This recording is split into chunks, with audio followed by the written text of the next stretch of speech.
Assalamualaikum warahmatullahi wabarakatuh.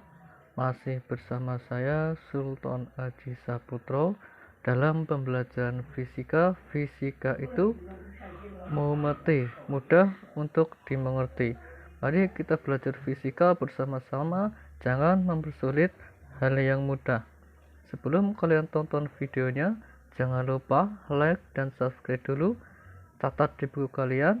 Mari kita ikuti pembelajarannya bersama-sama. Pada pertemuan kita kali ini, kita akan membahas tentang relativitas. Nah, relativitas itu dari kata relatif.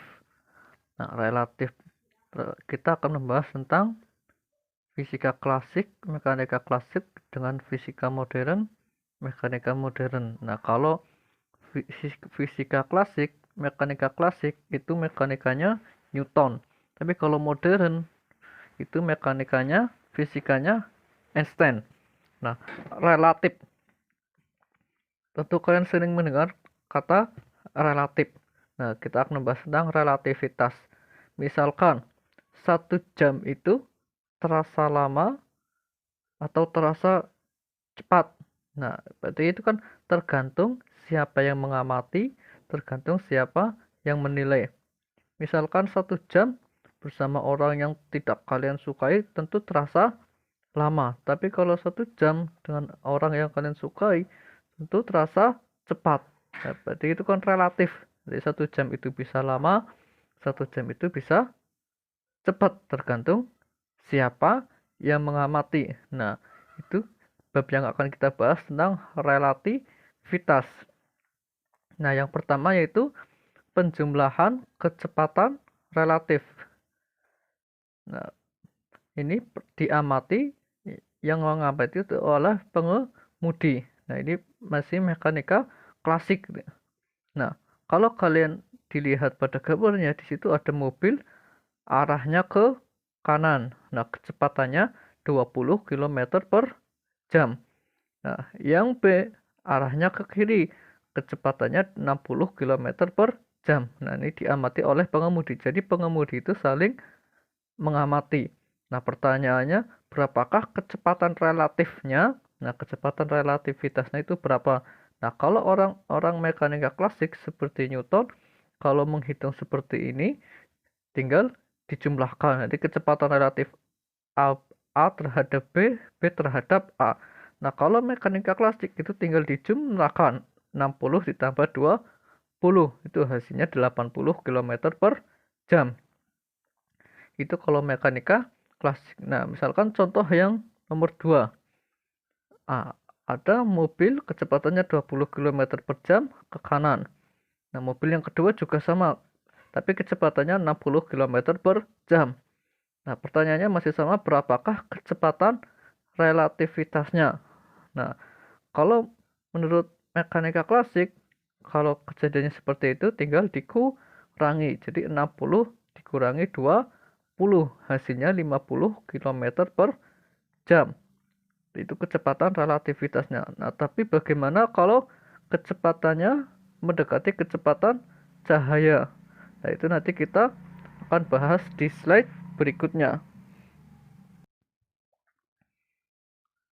Kalau kita di slide sebelumnya tadi ada mekanika klasik, sekarang mekanika modern. Apa sih bedanya mekanika klasik dengan mekanika modern? Nah, kalau mekanika klasik itu bendanya besar-besar, tapi kecepatannya kecil. Nah, kalau mekanika modern, bendanya kecil-kecil, tapi kecepatannya besar. Nah, itu perbedaan mekanika klasik dengan mekanika modern. Contoh mobil zaman dulu itu mobilnya besar-besar, tapi kecepatannya kecil. Sekarang mobilnya kecil-kecil, kecepatannya besar. Nah, perlu kalian ketahui bahwa kecepatan cahaya itu 3 kali 10 pangkat 8 meter per sekon. Itu sama Einstein diteliti seperti kalian contoh misalkan menyalakan lampu, itu sama Einstein diteliti kecepatannya itu 3 kali 10 pangkat 8 meter per sekon. Berarti kan cepat sekali. Itu kecepatan cahaya. Nah, di dunia ini tidak ada yang bisa melebihi kecepatan cahaya. Itu memang sudah ciptaan Tuhan. Nah, semua benda di dunia ini sehebat-hebatnya manusia tidak bisa membuat dengan kecepatan melebihi kecepatan cahaya. Kalau mendekati cahaya, nah itu kecepatan cahaya. Nah, kalau kalian perhatikan pada gambarnya, nah benda alat transportasi yang bisa mendekati kecepatan cahaya itu ya pesawat. Itu kan sangat cepat sekali. Nah, misalkan di situ ada benda, ada pesawat bergerak ke kanan, kecepatannya 0,8 C. C itu kecepatan cahaya. Kecepatan cahaya itu disimbolkan dengan huruf C, 0,8 C. Nah, terus pesawat yang kedua bergerak dengan kecepatan 0,6 dari kecepatan cahaya, 0,6 C. Nah, apa sih maksudnya 0,8, 0,6? Misalkan 0,5. 0,5 itu kan setengah C. Berarti setengah dari kecepatan cahaya. Nah, berarti kecepatan cahaya itu kan 3 kali 10 pangkat 8, berarti setengahnya 3 kali 10 pangkat 8. Maksudnya kayak gitu. Nah, 0,6 dari kecepatan cahaya, 0,6 C. Nah, kalau ini tadi searah. Nah, pertanyaannya sama di slide berikut sebelumnya itu ya. Berapakah kecepatan relativitasnya? Nah, kalau kita menghitung pakai mekanika klasik Newton, mungkin masih nyambung karena tinggal dikurangi. Kalau posisinya searah 0,8 dikurangi 0,6 hasilnya 0,2. Berarti masih di bawah kecepatan cahaya. Nanti kalau kalian menghitung kok kalian hitungannya melebihi dari kecepatan cahaya, pasti hitungan kalian salah karena kalau kalian menghitung pasti kecepatannya di bawah kecepatan cahaya. Nah, kalau misalkan pada gambar yang kedua itu yang satu arahnya ke kanan 0,8 C. Nah, yang satu ke kiri 0,6 C. Nah, berapakah kecepatan relatifnya? Nah, kalau kita pakai rumus mekanika klasik, nah itu kan dijumlahkan 0,8 ditambah 0,6. Nah, jadi hasilnya 1,4 C. Itu kan sudah melebihi kecepatan cahaya. Berarti kan nggak mungkin, pasti jawabannya salah. Nah, bagaimana caranya? Nah, oleh Einstein itu ditemukan rumus untuk menghitung kondisi pada saat seperti itu. Nah, bagaimana caranya nanti pada slide berikutnya. Itu sih gimana kok 1,4 C. Nah, tadi kan Pak Guru bilang, kalau misalkan 0,5 itu kan setengah kecepatan cahaya. Itu kan tadi 0,2-nya dari kecepatan cahaya. Nah, itu berarti kan masih di bawah. Kalau 1,4 dari kecepatan cahaya itu berarti kan terlalu besar. 1,4 dikali 3 kali 10 pangkat 8 berarti kan sudah melebihi kecepatan cahaya. Berarti itu kan pasti jawabannya salah. Nah, nanti pada slide berikutnya bagaimana sih Einstein merumuskan kecepatan cahayanya untuk menghitung kecepatan relativitas. Nah, lanjut, kalau tadi kecepatannya mendekati kecepatan cahaya, maka digunakan dengan rumusnya Einstein. Nah, cara mencari kecepatan relativitasnya, nah kalau Einstein itu merumuskan V sama dengan V1 plus minus V2 per 1 plus minus V1 dikali V2 per C kuadrat. Nah, itu kalau pakai rumusnya Einstein. Di situ plus minus tergantung dia searah atau berlawanan. Nah, tadi pesawatnya searah atau berlawanan. Nah, pada contoh tadi yang kedua, nah itu kan arahnya seperti itu. Nah, maka di situ nilainya positif. Nah, plus berarti. Nah, kalau kita menggunakan rumus yang tadi, nah berarti kan 0,8 tambah 0,6 per 1 plus 0,8 dikali 0,6 per C kuadrat. Nah, maka tadi sudah ketemu 0,8 tambah 0,6 itu hasilnya 1,4 C. Nah, terus 0,8 dikali 0,6 itu hasilnya 0,48 C kuadrat. Kan satuannya C. C kali C jadi C kuadrat per C kuadrat. Nah, C kuadrat per C kuadrat habis dicoret itu. Berarti 1 plus 0,48.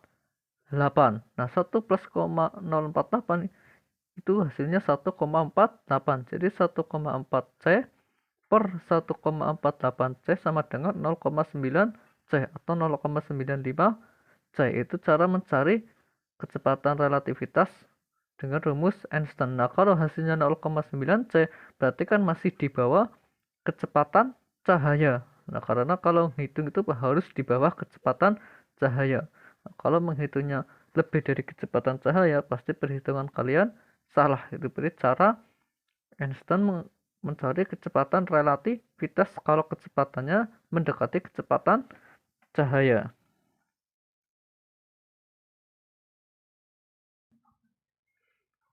Nah, sekarang ada diamati oleh pengamat yang diam. Kalau tadi diamati sesama pengemudi, sekarang diamati oleh pengamat yang diam. Gimana sih maksudnya? Nah, misalkan ini ada pesawat. Nah, jadi diamati oleh pengamat yang diam itu berarti diamati oleh orang yang ada di bumi gitu. Nah, pesawatnya di atas, orangnya di bumi, itu namanya diamati oleh orang pengamat yang diam. Nah, misalkan di situ V pesawatnya 0,8 C. Nah, V pelurunya 0,6 C. Nah, V pesawatnya bergerak searah dengan arah V pesawatnya itu arahnya ke kanan. Nah, pelurunya itu juga arahnya ke kanan. Berarti peluru dengan pesawat arahnya searah. Nah, pertanyaannya berapa kecepatan relatifnya? Berarti kita kalau tadi kita menggunakan rumusnya Einstein, nah itu kan V sama dengan V1 plus minus V2 per 1 plus minus V1 kali V2 per C kuadrat. Nah, ingat, kalau diamati oleh pengamat yang diam dengan diamati oleh sama-sama pengemudi, sama-sama mengamati, itu beda tanda positif dan negatifnya. Nah, kalau diamati oleh pengamat yang diam atau pengamatnya di bumi, nah itu kalau searah itu dijumlahkan atau bernilai positif.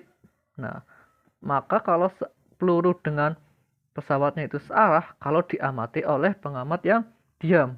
Nah, kalau tadi kan diamati oleh sama-sama pengemudi, itu kan dikurangi. Nah, kalau diamati oleh pengamat yang diam itu dijumlahkan. Berarti 0,8 ditambah 0,6 per 1 plus 0,8 kali 0,6 per C kuadrat. Nah, V sama dengan tadi hasilnya 1,4 per 1 plus 0,48 C kuadrat per C kuadrat habis. Nah, maka 1,4 dibagi 1,48 hasilnya 0,9 C. Nah, jadi itu bedanya. Kalau sama-sama mengamati, kalau searah tadi dikurangi. Tapi kalau pengamatnya diam, kalau searah dijumlahkan. Nah, kebalikannya. Nah, itu kalau sama-sama searah tapi oleh pengamat yang diam. Terus selanjutnya masih diamati oleh pengamat yang diam. Nah, kali ini pesawatnya bergerak ke kanan, pelurunya ditembakkannya ke sebelah kiri. Nah, berapakah kecepatan relatifnya? Nah, masih dengan rumus yang tadi. Nah, kalau tadi, kalau yang searah dijumlahkan, nah kalau sekarang, kalau yang berlawanan dikurangi karena diamati oleh pengamat yang diam. Maka 0,8 dikurangi 0,6, nah di situ hasilnya 0,2. Nah, 0,8 dikali 0,6 hasilnya 0,48. C kuadrat per C kuadrat dicoret habis. Maka 0,2 1 dikurangi 0,48 itu hasilnya 0,52. Nah, 0,2 dibagi 0,5 hasilnya 0,38 C. Nah, itu kalau berlawanan diamati oleh pengamat yang diam. Nah, untuk relativitas tentang penjumlahan relatif sampai sekian dulu. Silakan catat di buku kalian. Jangan lupa like dan subscribe-nya. Sampai sekian dulu. Wassalamualaikum warahmatullahi wabarakatuh.